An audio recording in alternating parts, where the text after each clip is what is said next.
In this video, I'm just gonna have a conversation with you, kind of open this conversation about what's ethical in research, and I want you really to start reflecting on that in your own work as well, and in your future work, right? Even if you're not doing research, what's ethical and what's not ethical in the work you're doing.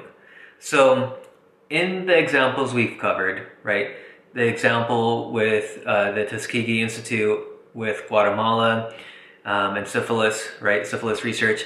It's pretty clear that these studies weren't ethical, right? In Guatemala, they were infecting people on purpose, which is horrible. And in Tuskegee, people didn't even know what they had, right? They didn't know what the options were, and did they really have a choice when they were being offered health care and all these other benefits when they were poor, rural, black farmers, right? From an underrepresented background, marginalized background, plus they were lower income, and it'd be hard to say no in this situation, right? But in terms of weighing these, risks in research, well, are there situations that are more difficult to, where it's more difficult to weigh the risks versus the benefits of that research to our understanding of how humans work and to society, right, to the field as well. So for example, in the Milgram study. A decade earlier, psychologist Stanley Milgram had also looked at how we respond to authority. In order to understand how people were induced to obey unjust regimes and participate in atrocities such as the Holocaust, he set up an experiment.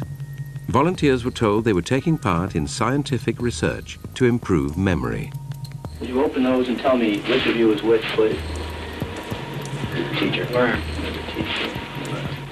Separated by a screen, the teacher would ask the learner questions in a word game and administer an electric shock when the answer was incorrect. He was told to increase the voltage with each wrong answer. Cloud, horse, rock, house. Answer. Wrong. 150 volts. Answer, horse. Experiment, that's all. Get me out of here. Get me out of here, please. Continue, please. Go right on. I refuse to go on. Let me out. You refuse to go on? The experiment requires you continue, teacher. Please continue. Participants didn't know that the learner was really an actor and the so-called shocks harmless. You're gonna get a shock. 180 volts. Oh. I can't stand the pain. Let me out of Can't here. stand it. I'm not gonna kill that man there. I mean, who's gonna take the responsibility if anything happens to that gentleman? I'm responsible for anything that happens here. Continue, please. All right, next one. Slow. Walk, dance, truck, music. Two-thirds of volunteers were prepared to administer a potentially fatal electric shock when encouraged to do so by what they perceived as a legitimate authority figure.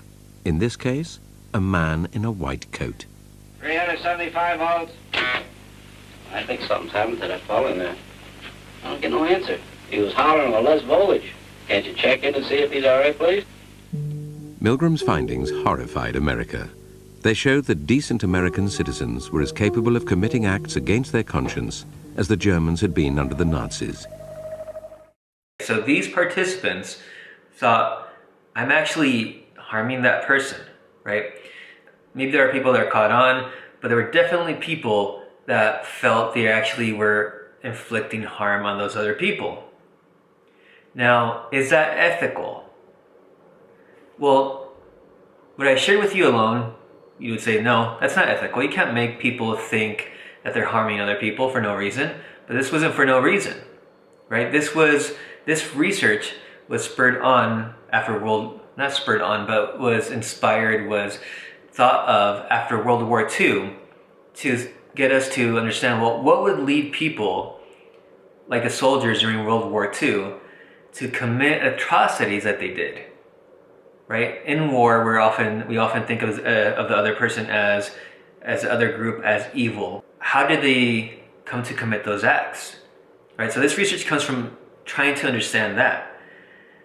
So if you think about that, if this research leads us to understand what could lead a person to commit atrocities like we saw in World War II and we've seen in other wars, then is this worth the risk to participants?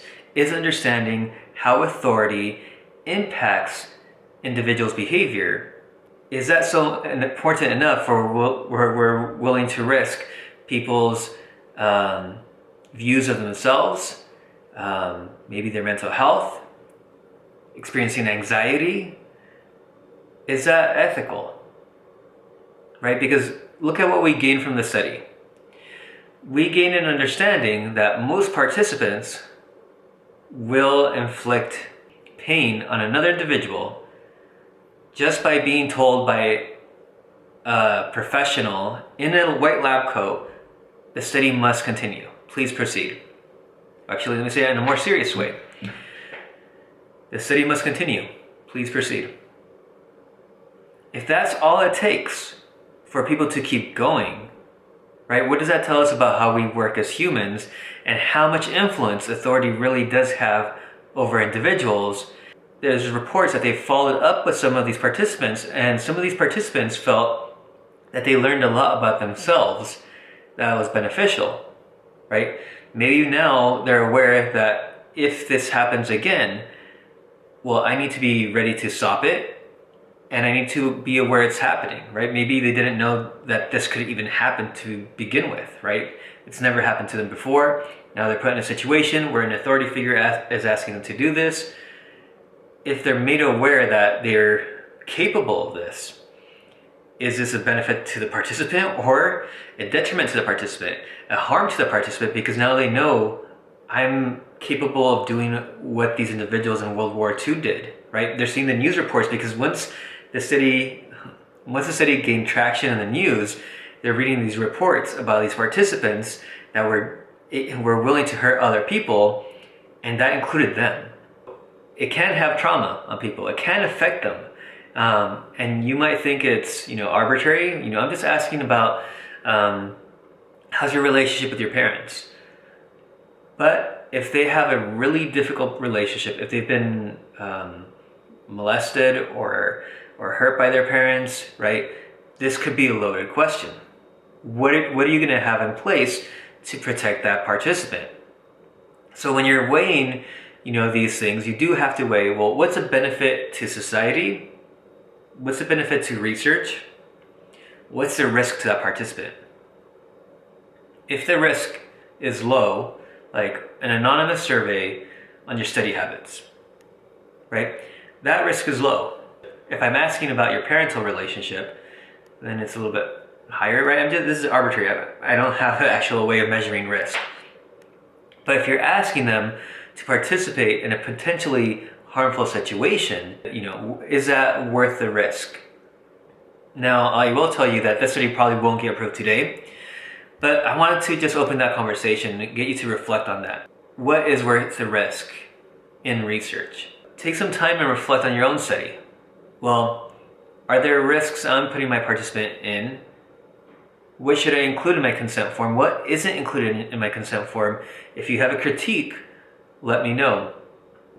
And know that you do have to weigh the risks to the participant and the benefits to society and research, and that risks include discomfort. Don't forget that, right? Hopefully this was helpful. If you have any questions, let me know. If you have any thoughts, let me know. I'm interested in hearing what you think about what's worth the risk and what's not.